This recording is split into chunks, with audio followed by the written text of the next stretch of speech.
So I want you to take a moment and imagine that your father had just tragically died and you go into work, or maybe you're a young student, early 20s, and you go to one of your instructors to ask for time to grieve, basically. And that instructor asks you to prove that your father died.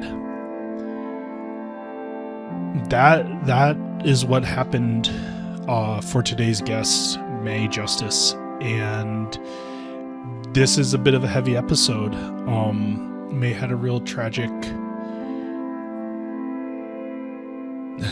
story with her father and his really untimely passing, and so in this episode we get into that and we dive into what it was like for her as a student experiencing that grief, and even what it's like still today.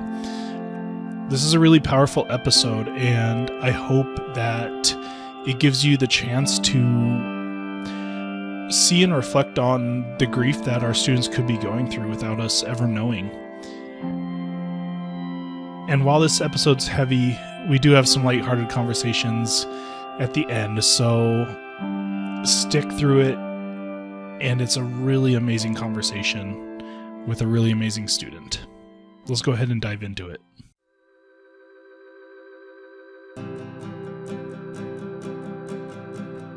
I approve of this message.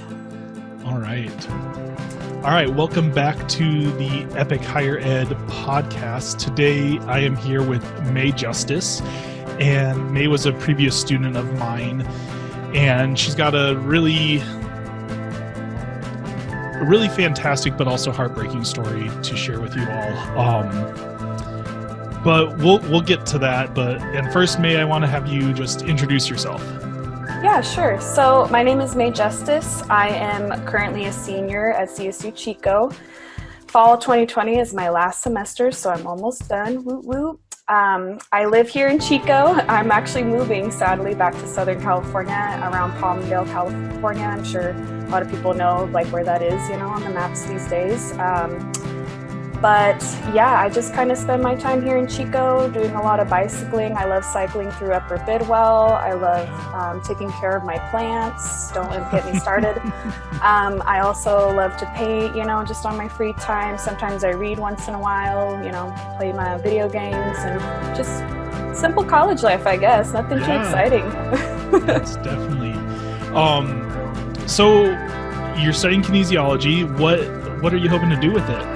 You're in your last semester. You're probably tired of that question. But... Oh, it's funny. I didn't even mention the major. Thank you for bringing it up. I am exercise physiology major. I plan on doing occupational therapy and hoping to work with pediatrics, kind of more in the school setting, with the school districts. You know a lot about that, I'm sure. So, yeah, definitely. Yeah.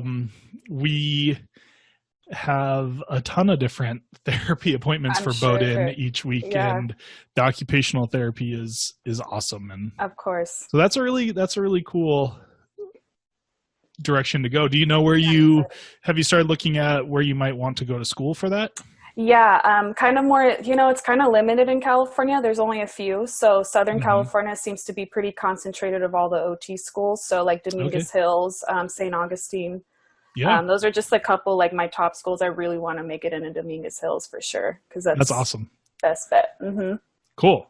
Really good program. Fantastic. Yeah. So I wanted to ask, as a student, what did your average day look like, maybe before and after COVID? Right. So we transitioned to online learning last spring. What was kind of your day to day like?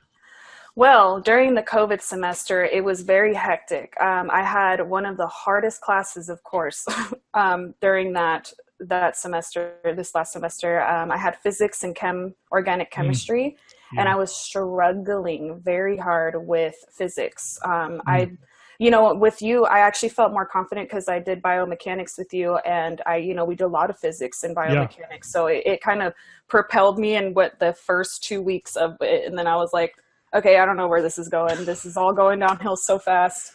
So it was very, very tough, actually. That was probably one of the hardest semesters. Organic chemistry actually wasn't too bad for me. I really enjoyed it. I like chemistry, so that one was, it was a lot of work and it was a lot of studying, but so yeah, very stressful, really stressful semester. And then COVID hit, and I kind of figured it got to a point where I actually didn't buy my cap and gown, because I was like, if they're actually like extending our spring break this long, I'm kind of assuming that, and they're kind of, thinking about making the whole semester online, that I wasn't going to buy my grad, because I figured we weren't going to have a ceremony, which ended up happening. So yeah, that's so, hard. Like, that's, how did that make you feel? Right. It was, led up to this. Yeah, it was pretty crappy. I was definitely like, but it's just it's like bittersweet in a way, because I feel like I obviously was not the only person that was looking forward to graduation, or, there was just a whole community of us, so like all over the world, that was just like, all right, I guess our college experience is kind of at a halt right now, so it was definitely like, it's crazy to think that, it was just like we always have our unique troubles and experiences, but this was like one common thing that we had, that we all dealt with together. So that was nice to have, like, we complained a lot on Zoom off screen with all professors. We're like, oh my gosh, what is this person doing to us? It was just hard through those times, but it was good having my classmates with me, for sure. That's an awesome outlook, Mae. Like, the positive camaraderie of like, we're all in this together, because we all are, right? I mean, even from your instructor perspective, like, it was hard for us too. And my classes were hard to transition, and I was already teaching halfway online. So I can only imagine.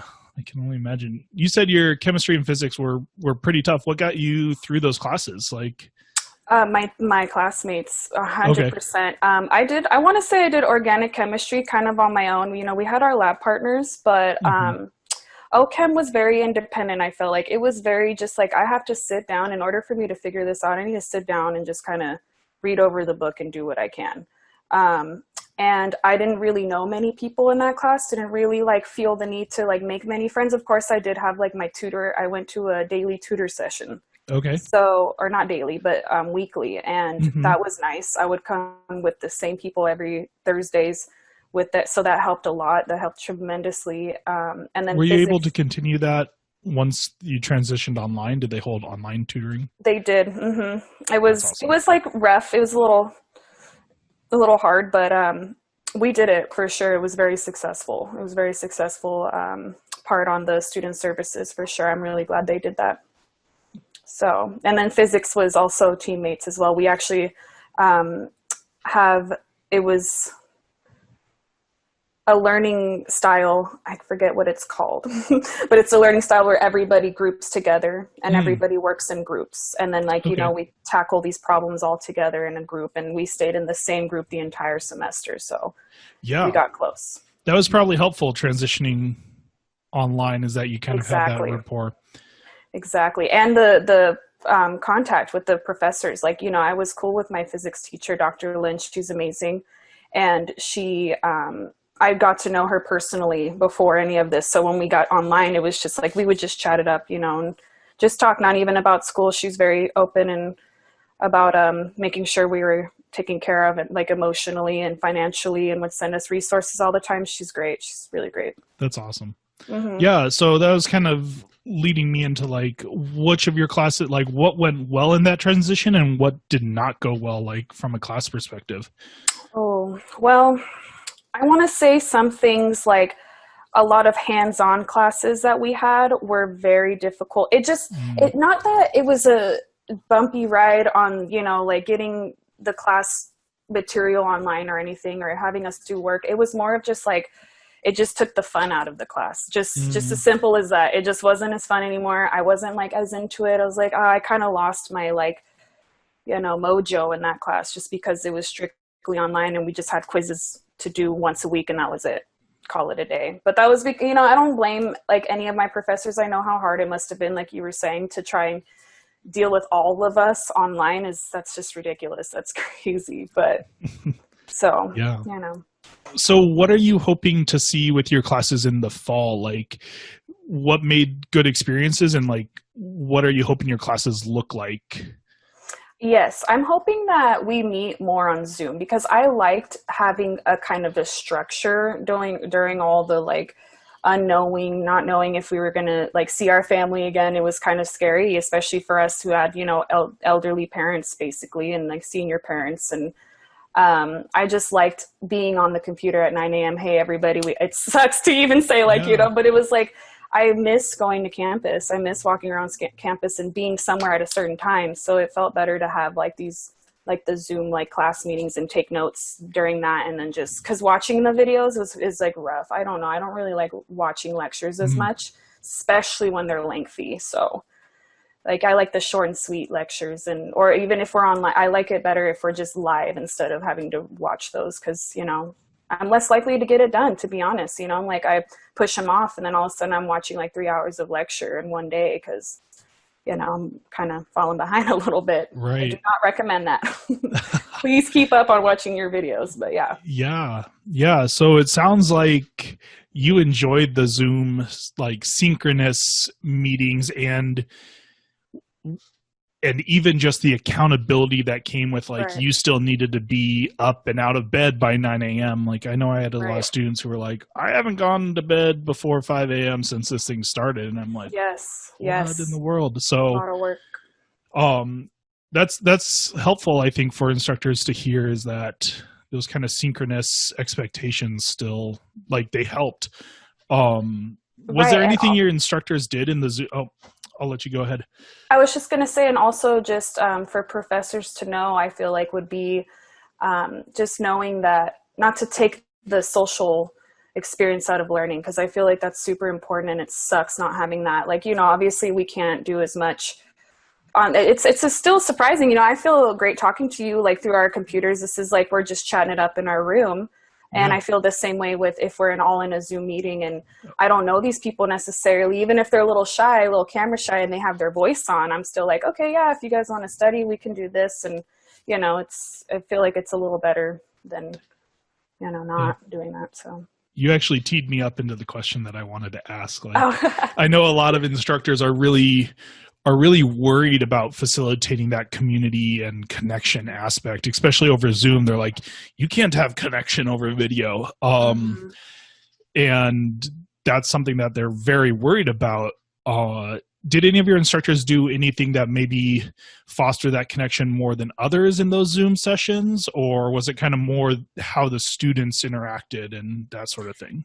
It is, I feel like a good response. I feel a lot of the responsibility should be on us as well as the professor. I feel the professor should definitely, you know, make the basis of, hey, I'm going to give you guys this opportunity to go into a Zoom meeting together and take this time to meet somebody. And then we have to do our part as well. It's not like you guys can hold our hands the entire time to connect with other people that can help, you know, like potentially with learning, you know, and better understanding things, because that's how I feel like it's the social interaction of it. We have to collaborate, we have to understand each other.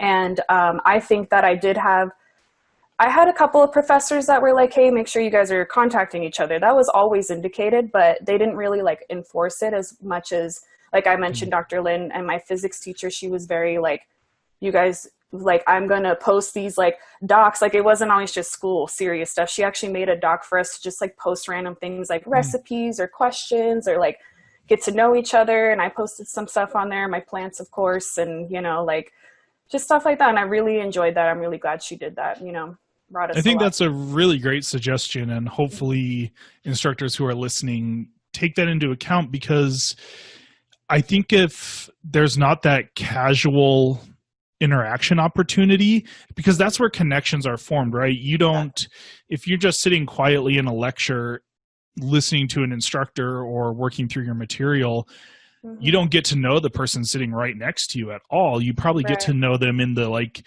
few minutes before and after like class, walking in and out, and Exactly. it's those casual interactions. And so I think Hmm. it's important that we find a way to facilitate casual interactions Right, right. in an online space. And so that's cool that they gave you an area specifically to do that and Hmm. encouraged you all to do that. Yeah, I loved it. That's awesome. That's awesome. Hmm. So May, I wanted to kind of start getting into the meat of the story I was hoping you'd share with us in Yes. that the story kind of about your dad. And for the people listening, I'm gonna let May kind of lead it off here and hmm start us off. Yeah, sure. So my father was diagnosed with cancer in 2018, and he had a tumor in his throat, and it started to spread down. It metastasized to his liver. And so once it hit the liver, it was just like, just it got worse and worse and worse. Like he got really sick very fast. I want to say that he lived with the cancer for, I want to say like 11 months before he passed away. So it was very quick, very quick. But that was when I first decided to move to Chico. So it was very hard being at home in Southern California, knowing my dad was sick, being like, hey, I got accepted into Chico, like way earlier in the year Yeah, of 2018. I was like, you guys, like, I made it. I'm going to Chico. I mean, I had my options, but I knew I wanted to come here. right. And branch away from my hometown. And I was like, this is what I wanted to do. This is what I was supposed to do. And my dad was always like, you're going to go, you're going to go and do this. And don't worry about me. I'll be here all the time. I'll call you and we'll Mhm. talk. And he, was trying to get me, he was still trying to boost me. Like, don't let your mother tell you that you have to stay, and just things like that. Cause, comes with a lot. So, yeah, and then it was just 2019 that he had passed away in like early of 2019 in like February. So it was smack dab in the middle of the semester, I want to Right. say. I mean, it was about, we were a couple of weeks away from spring break. So it was right in the middle. So I just kind of zoned out until I was able to go home and just hang out with my family and be around people that I love. And, it was rough. It was really hard. Oh, yeah. I can't imagine. Yeah. Um, how what did your student life look like during At, that? at that time, um, I was in, I want to say I was in sports epi. I was in Mm. sports epi in your class. I was in, um, I was in Catherine's class for youth fitness, which was really fun. I really That's enjoyed Catherine that. Himberg, right? Catherine Himberg, yes, Yeah. I had her, and then Tracy Berman Mm. for nutrition, and then I had evolution, and then I had another class. I'm not too sure. It wasn't like a heavy semester. It was actually really nice. I was like sailing through it pretty well. Loved all of the classes because those are all really interesting classes. Nutrition was my fave. Sorry, nutrition was the best, and youth fitness was so cool. And we were doing a lot of fitness in there. Oh my gosh, she would kick our butts. But Mm. um, so it was a fun semester. It was just tough. It got tough around February, obviously, Yeah. because I actually, it's like, it all kind of comes back to me. It's very like, it comes and goes. My memory is a little blurry about a lot of the time back then, but I do remember actually having to leave a few. I left a lot during the semester. I want to say there was a lot of times that I was driving 8 hours to Southern California on the weekends just to like be there. And then he fell, and just like one day he just like passed out on the floor for like 3 hours, and nobody was home and nobody knew, that he was there, like on the floor. So they rushed him to the hospital. And then I was in the middle of class, getting this call about my dad like falling on the floor. And I just kind of remember, I actually, I haven't thought about this in a while, but I was in the front of, what's the big, big building? Butte. I want to say it's Butte Hall. Okay. I was in front of Butte Hall, and there was like thousands of students around me. There's so many people. And I actually kind of remember feeling like really overwhelmed by like all the people that were around me. And I kind of just like dove up because I kind of knew I was about to burst out into tears. So I kind of had to like find a little corner by the river to just like go, and I just like lost it. And I just Yeah. remember somebody walking by and was like, "Are you okay?" Like, Mm. somebody actually like stopped and asked if I was okay. Yeah. I didn't even say anything to them. I was just kind of like, I'm on the phone with my brother, and my brother's just like calming me down on the other end. Like, bless his heart. He was like, "Sister, it's okay. Like, gotta take a breather. Just," we were, doing it together. And I'm like squatting on the side of the river, like, "Okay, it's fine. Yeah, I got this. I got this." And it was a lot of that the entire time. I want to say like throughout the semester was a lot of, me having to kind of hide away. It just would come, like it's not something I could ever control. It's just how it Yeah. was grieving. I mean, yeah, that's grief. Hmm. And it sounds like you were grieving for your father even before he passed. Hmm. Exactly. And I I was. mean, like, can you, where even, how are you able to focus on your studies? Because I can only imagine that obviously your father's health, even leading up into his passing, was probably just the forefront there. Like everything Oh else is yeah. like, what was that Well, like? um, I wouldn't consider it's hard to say, because I don't want to say any coping style is healthy or unhealthy. I hate that, because it's like we all cope in different ways. It's harder for other people than it is for others. Some people are really good about just holding things in, and I don't want to say that's the wrong thing to do, but I did hold a lot of it in. It was just a lot of like, all right, I'm going to school today. I'm just going to like slap on my happy face, and we're just going to like go on through the day. But the thing is like, it didn't really take like a lot for me to like fake it. You know what I mean? Okay, Because I yeah. actually did feel in a way that like a blessing that I was Mm, still at school and I was still like alive. It was just very like strange time. I would like, it just helped a lot that I grew up with nature because of my father. So like being at school and just like, I just sit by a tree and be like, "This is such a beautiful tree," and just kind of like, just mm, basically embrace life and just try and act like it just wasn't the epitome of everything that was going on in my life, because it was at one point. And like, I want to say that the best part was when I would give myself days to I just wouldn't do it. There was days I was like, I can't do it today. I can't sit here and focus. Like it wasn't perfect all the time. So yeah, there's been some times where I've had to reach out to professors like, I don't know. And it was always just like froze, like, when you're just about to type a letter or anything, that you're just kind of like, don't know what to say. So I just kind of right. freeze on my keyboard and be like, how do I even start this? Because then I'd have to go into the whole detail of, oh, my dad. And like, and it's so like harsh to say, but I didn't want to be like this huge pity party. And it's like, but at the same time, it's like, I needed this. And I don't know how else to explain that. Like, I'm just not going to do it. Like, I don't know. There was just some days I did not do that often, obviously. Like, I wasn't trying to take advantage of anything and be like, I'm going to do this all the time. It was just those few times. I'm so grateful that my professors worked with me and being like, okay, fine, we can just don't worry about it. Or, just we'll deal with it when you come back, or, things like that, that made it a lot better. Yeah. How did your instructors respond during that time to like when you needed days off or even the news of your father passing? Well, it varied.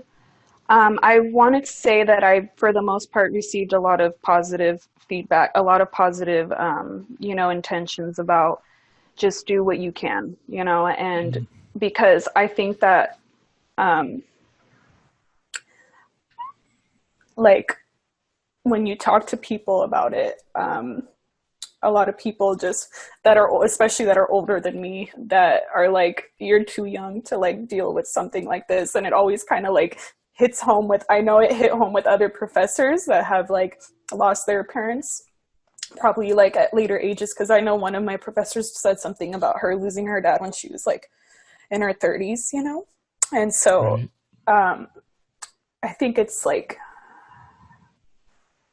it was more of like, oh, honey, like, we're so Mm, sorry, or yeah. just things like that. But I had a professor that had complications in the past with students lying about this kind of stuff. And it's like crazy to me, but there was a few students, I guess, that had never really had I don't know how they found out, how it, like, you know, what it came down to, but it just seemed like it was a issue before. So I was told to bring a pamphlet or like anything to prove that was like really actually happening in my life, which at that time I felt like a little taken back for just like 2 seconds. I was like, okay, well, you know, just like, oh, okay, that's where this conversation's going, because of all the other conversations I had before were different. So I was like, oh, okay, I totally get it.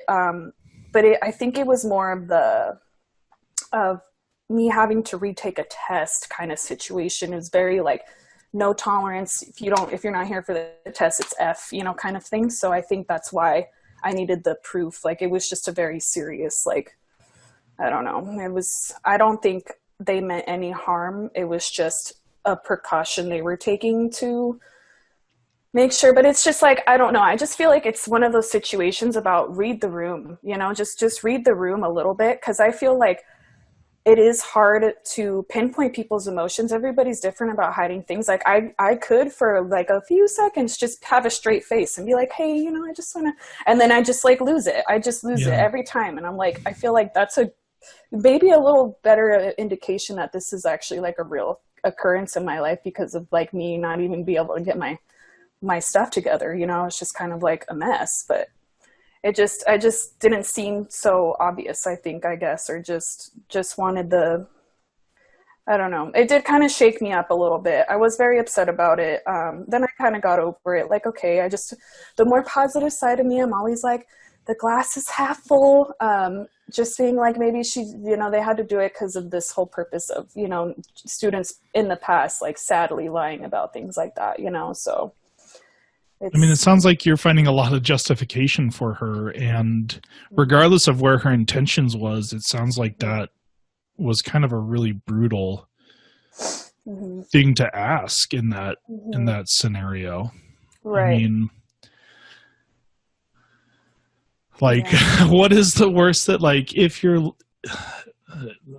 I don't know, like, it's hard for me to even wrap my head around that. Someone would not believe you in that situation. Right. I just feel like if I was in your position, if I was a professor, I don't think I would ever do something like that, to be completely honest, only because I have been through it. Maybe it's just my own experience of like, I could see it. I could feel it. I'm very empathetic. I understand people's emotions, even if they're not showing it to me. I could feel it. And so it just surprises me when people fail to feel that empathy, you know, because that's basically what it was in a way, is failing the empathy side of the situation of like, oh, that sucks. Take your test though, kind of in a way, with like, you know, maybe I'm too brutal, but it's just how it was for me at that moment. That's how I took it. Yeah. And I guess I can't go back on it, because you know, that's just how I felt. It's definitely I think that's very valid. I think that's a very valid feeling to that scenario. And that's kind of what I remember, especially of when you came in and let me know the situation, and we were working together to kind of figure out how to keep you on track in the course and give you the space you need to grieve. And I remember you asking me if I needed proof, and when I said no, like, you broke down in my office, because I think you had just come from that instructor who had asked for proof. And that story right there, that moment is kind of one of the big moments that led me to wanting to do this podcast and of course share these stories, because that, even the justifications that you came up with for your instructor of why it was important that it was still devastating to you, right? No matter what justification that came out of it, and whether we say those justifications were valid or not, like that was a devastating thing to ask of you in that scenario. And like I've said, more positive than negative, because you just mentioned, our situation is, you helped me through it, and you said, just take your time to grieve, and you gave me my space, and, let me do what I could to get things done without having the stress of like deadlines or whatever it was. It was very like lenient. And for example, I did send an email out, I think first. I sent an email out to Catherine Himberg first.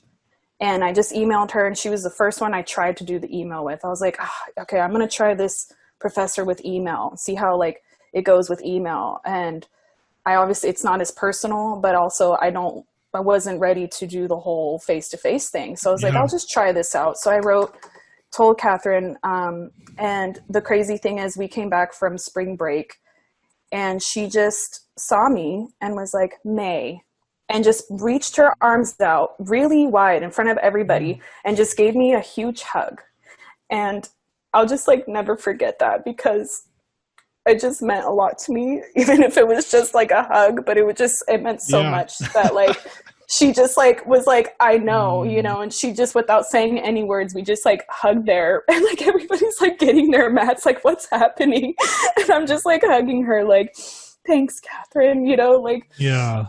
And so it was, like Katrina, she's so great. But so I really appreciated that. And then we went to her office. She told me asked me to go chat with her in her office after class. And I walked with her, and we had such a deep moment in her office, and we cried and we laughed, and we were sharing tissue boxes, and, like we were doing the whole thing. And she was just like, I'm here for you, and you can always talk to me. And we traded numbers, and it was just like a beautiful thing where I was like, she actually cares about me. She cares about my well-being. So it was just amazing. I needed that, Yeah. How did positive interactions like that kind of shape the rest of your semester? What did the rest of your semester kind of look like for you after his passing? I carried on with knowing that, it still gave me, at least with the positive feedback from this professor specifically, gave me more hope of like, this is the reason why I attend college. Like it's these professors that actually care about us while teaching us. I feel like we're better at paying attention or doing what we're told if we respect who is, in front of the classroom. And if they're mean or they're hostile or, say things like, I need to see some kind of proof. Like I just was like, I'm to hell with this class, and it just kind of sucked that I mean, it doesn't suck, but in a way I kind of wrapped my school experience around it. Like no pressure on the professors and everything, but I really did. I was like, if I address my professors, this is going to make or break how I continue the semester, to be completely honest, because if I went to every single one of you and told you about my situation, you said,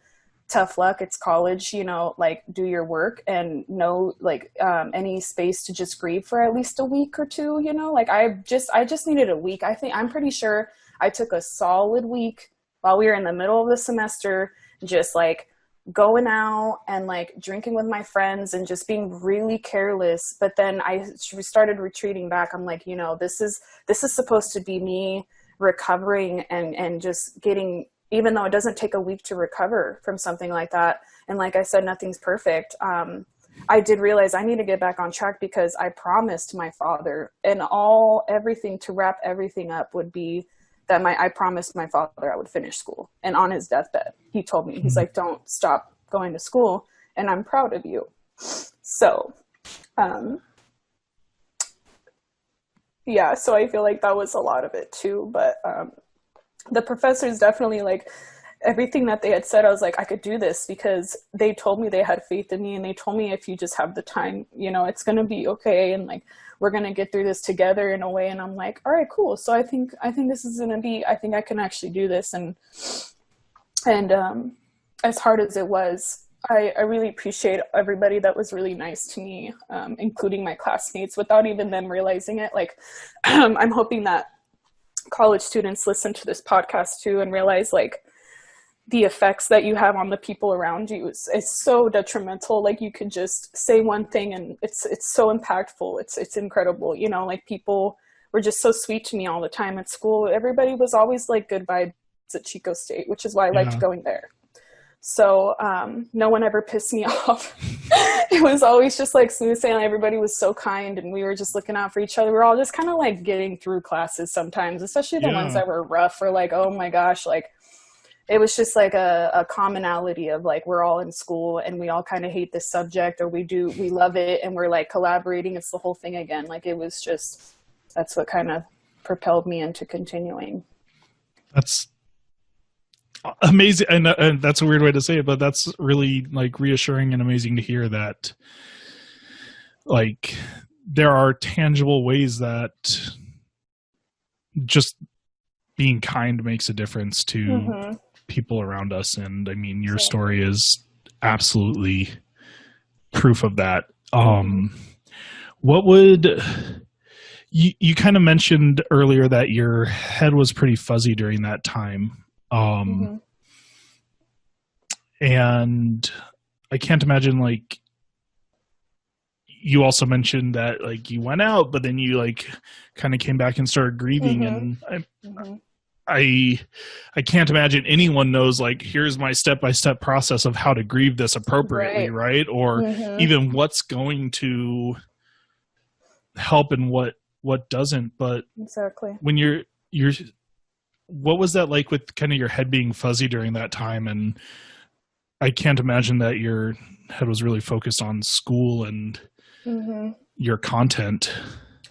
The hard thing about it was I am very friendly. Like, you know, I practice what I preach. I'm very friendly to people around me, and I'm very interactive and chatty with like, hey, what's up with my neighborinos? And, you know, we just kind of chop it up once in a while. But when I was fuzzy, I had to have been so obvious to the people around me that always saw me like, hey, what's going on? What's going on? And I would really try not to be so like down, but at the same time, I'm like, I don't have to do anything for anyone really. This is about me and how I feel. And if I don't feel 100% to talking to anybody, I'm not going to. I don't want to be rude or come off to be anything. I'm just like disconnected today and focusing, because like you're saying, it was so hard for me to just focus that I just had to like bring all the energy that I could to just sit down and write notes and listen to the professor and take lecture notes. And it was just so ironic how a lot of the times, you know, especially in exercise physiology, a lot of our core classes, like we were talking about cancer, it was like the whole week it was all about cancer. And it was just like so intense to me, because I was like, gosh, like, of course, you know, we're all having these like deep conversations about cancer and how it affects families. And I'm just like sitting there like, you know, it's like, no one knows. Like, it's not like, you know, I expect everyone to like censor their content because of my grief, you know, but it's just crazy to think that, you know, it was just such a concentrated time of like learning about cancer in all of our courses, you know? So it was like, it was hard. But being fuzzy, I can't really explain it, because it was like I'm saying, is fuzzy, and not from alcohol or drugs or anything crazy like that. Literally just feeling like a little out of body in a way, a little out of body experience, not as intense, but just kind of floating around. I didn't have any life in me for a while, but it took me. It's just the incredible amount of support that I have in my family as well.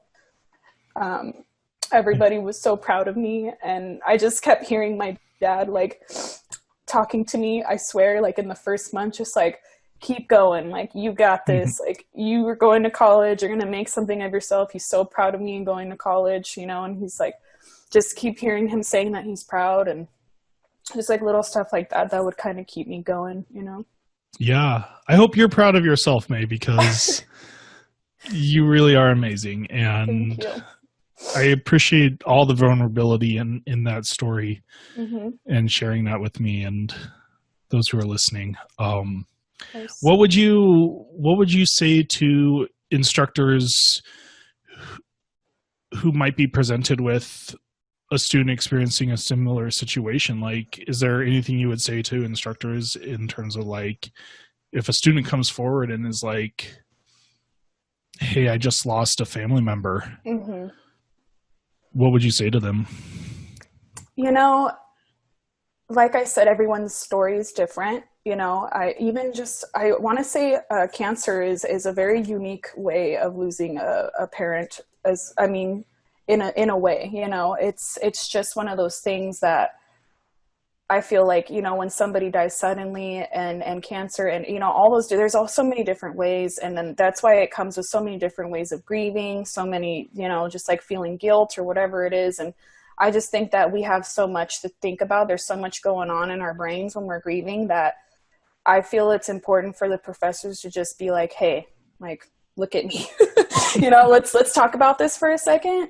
Yeah. Like, let's just not worry about things just for this moment, like just for that moment that we're reaching out, just let's not even talk about school. Let's not even be like, okay, well, if you want, we can talk about what you want to continue doing for the rest of the semester tomorrow or another time, because I just don't think that trying to figure out like, so if you want to just do this test on this day, or if you like maybe want to move these quiz like while we're expressing it in that moment in that meeting, I just think it's too much. I think it would just be too much to like take in like, oh, I guess. I mean, I don't think it would be as positive as it would be if you had a separate meeting for that.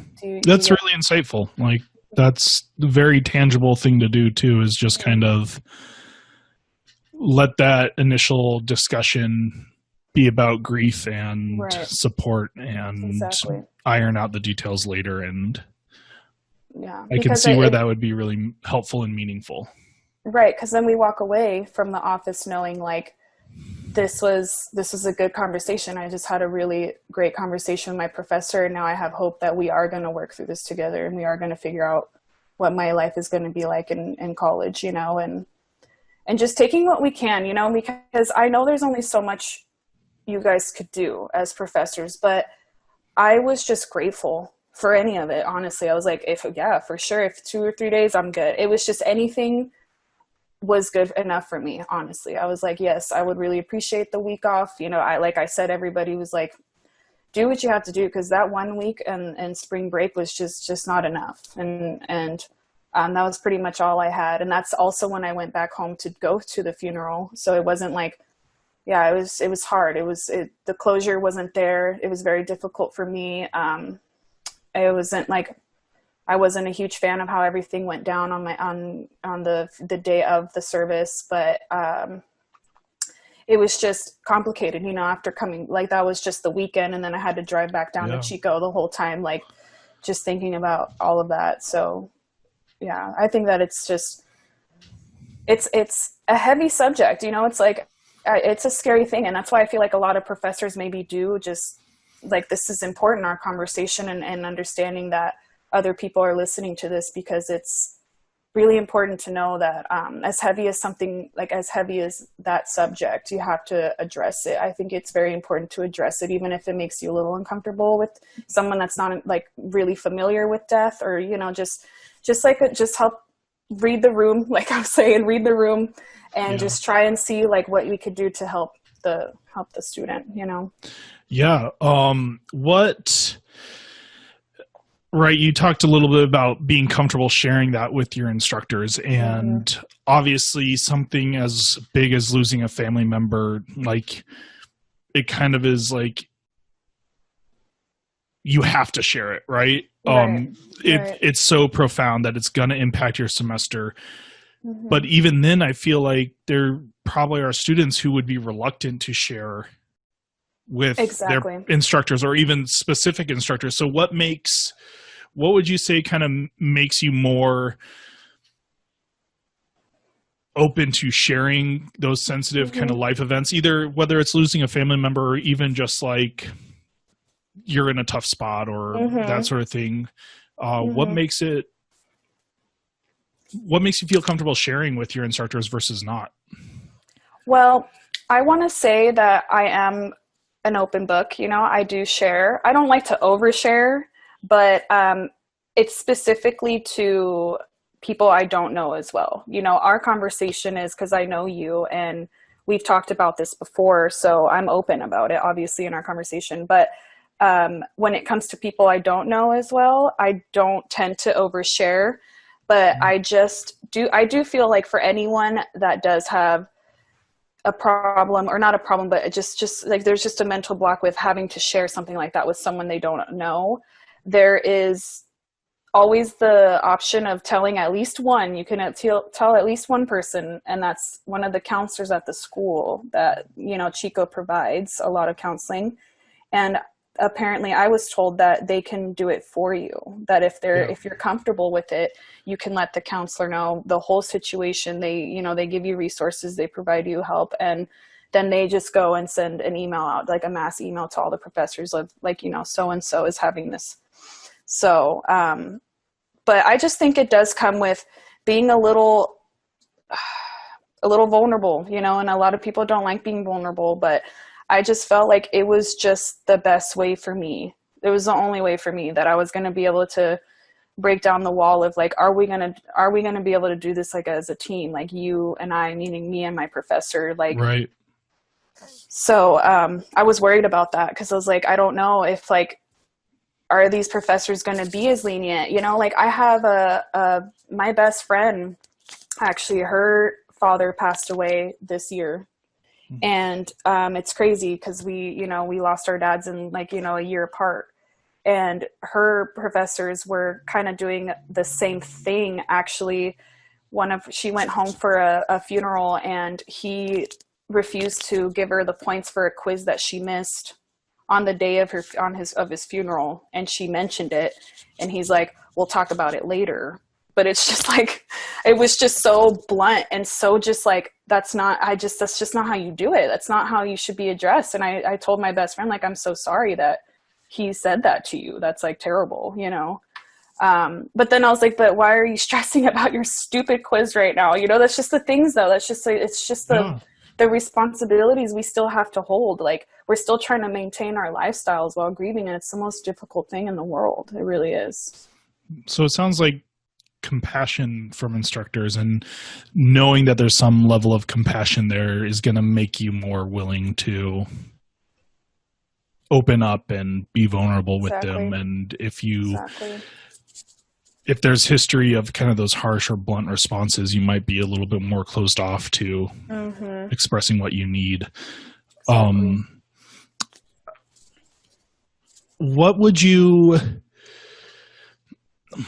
Right, we're about a year and a half, maybe even a little less, since your father's death, and I can't imagine that it isn't still profound. Right, I can hear it in your voice, even as we chat here and now. But I remember having a conversation with you this last semester around your best friend's father's passing, and it was also really close to the anniversary of your father's passing. And I remember you expressing that you just felt like it wasn't a valid excuse to potentially need to take time off. Like, where was your head at there? Why did you feel like the anniversary of your father's passing, you needed to be beyond it, or that your grief wasn't like a valid reason for needing support from instructors around that time?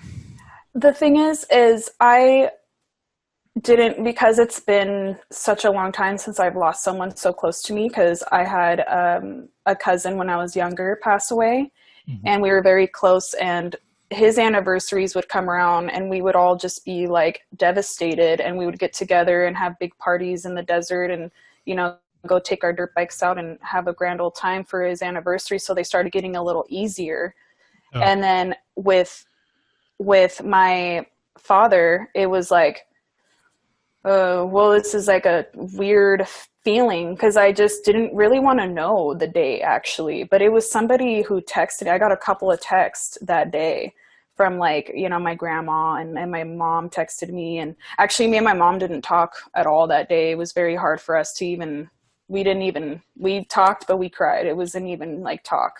So it was just really strange. I just felt like so disconnected from everything, but I was so in the heart of really intense classes. There was, like I was saying, this is when I was doing organic chemistry. That was my organic chemistry lab that I decided not to go to that day. And labs are very important and really hard to make up. And it's like, you know, when we're doing certain experiments, and I just like, I was stressing about it. I didn't even, that was like the sad part of it. I was just like, no, this is too important. Like, this is a lab. Like, this is something that I have to do or I'm going to get a bad grade. Like, I'm working to get good grades, you know? And because it had been a year, I was like, I can't let this be an excuse for me anymore because it's been so long. But I just then, but yeah, like you're saying, like looking back on it now, I was like, I had every right to feel that way. And our conversation, even, you had to tell me, like, you have every right to feel like you don't want to go to your lab. That's totally okay.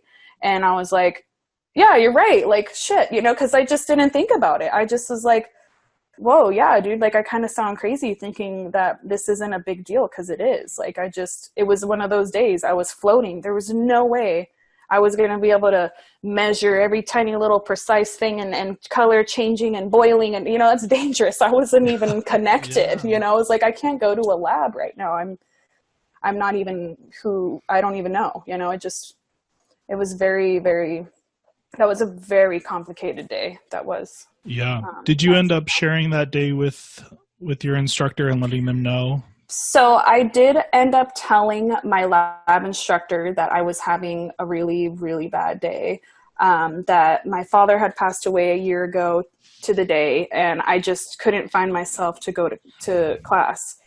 And she responded to me with like a huge passage about just how sorry she was for my loss, and she couldn't imagine that pain, and that I was so strong and I'm amazing. And she just wrote all these like wonderful things about me on there.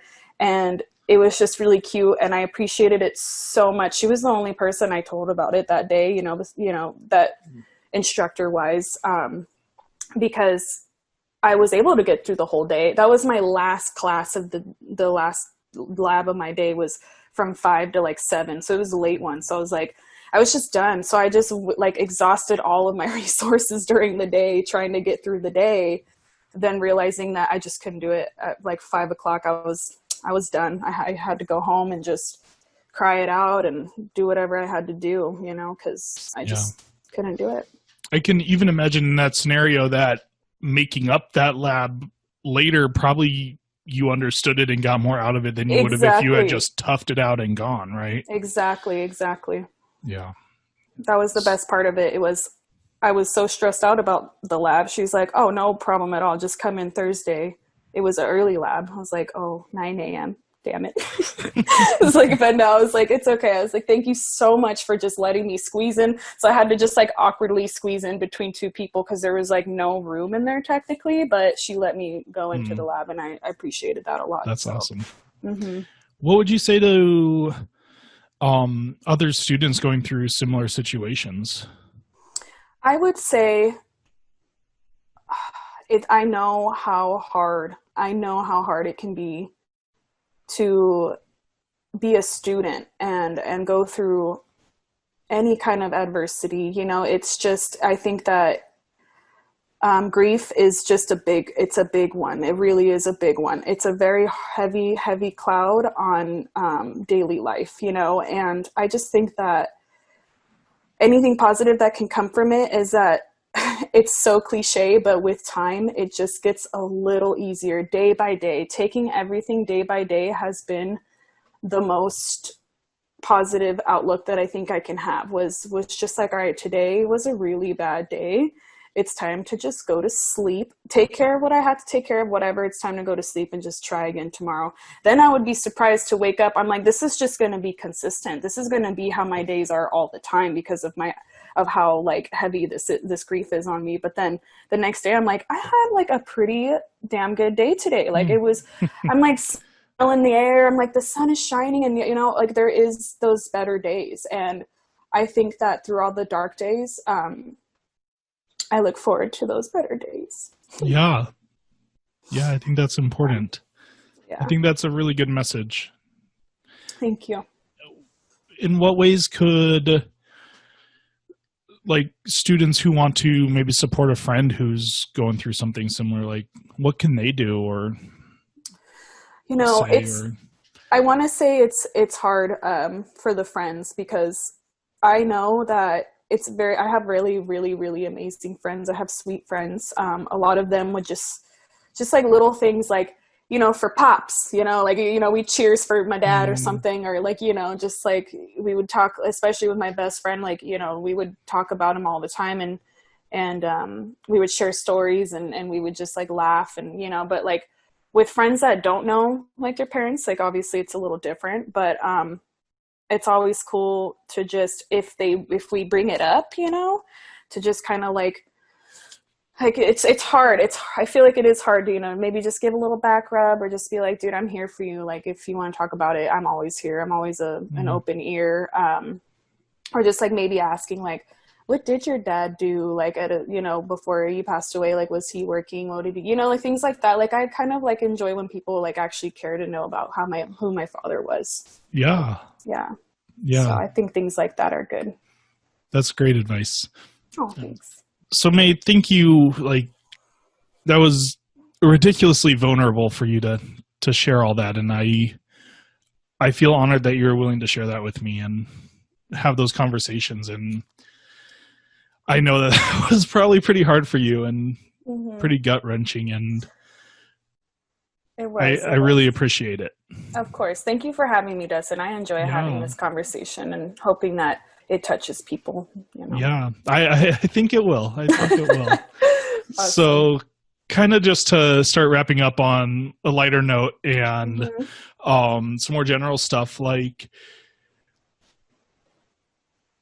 if you knew you would get a positive response from your instructors, what would you tell them about you? Like, what would be something you'd want to tell your instructors that you might not otherwise?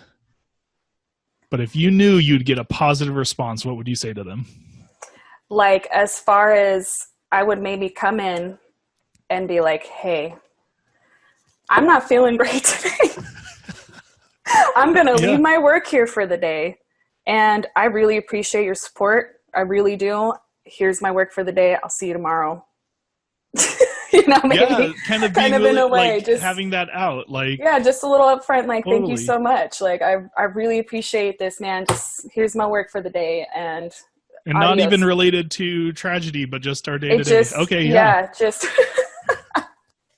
if I knew it was going to be okay, because there's always has to be an explanation for things, and I just be a little open, like today's just not my day. And just, it's always the look. It's my eyes are very expressive. So if they saw it in the look, maybe, but I don't know. I think probably everyone listening could relate to wanting that option. I think that's a great thing. So what is one thing your instructors can do in their upcoming classes? And I know we're in summer, so we're not in session, but if they were to make one change or do one significant thing in their courses this fall to make it a better experience for you, what would that be? I think that, like we've discussed before, having the initial group meetings or even discussion boards are actually kind of nice. I don't like on Blackboard that they don't have pictures on the names. That kind of sucks, but that doesn't have to do with the professors. I liked having the discussion boards and getting to know each other. I think it's so important. I think that the professors should initially start off all the semesters like, hey, get to know 2 or 3 people. I remember when we'd sit in class, everyone would be like, oh, because we're going to all introduce each other, But it's like, I actually miss that a lot because I want to get to know, especially these like classes I've never taken before. I'm like, I need to know who I'm in this class with and who I can trust to be like, hey, let's work on some homework or things like that. A little pro tip here, in Blackboard, you can upload a picture of yourself. It's very, very poorly known, but you can upload a profile picture that will show up by your posts and stuff like that. Okay, cool. Good to know. I don't think many people know that, but maybe that's something instructors could require everyone does at the start of their semester, and that could benefit more than just that one class, right? Yeah, that's true. What is one resource you would recommend to every student? Either a small purchase, big purchase, something they could do, or like, what is one thing you would just tell every student they need? I would say I would think that it has to be a purchase. Can it be free? No, it could be an activity. It could be a recommendation. Recommendation. I honestly think that one of my greatest escapes from school is having some kind of like game or plant hobby. This is free stuff besides the game.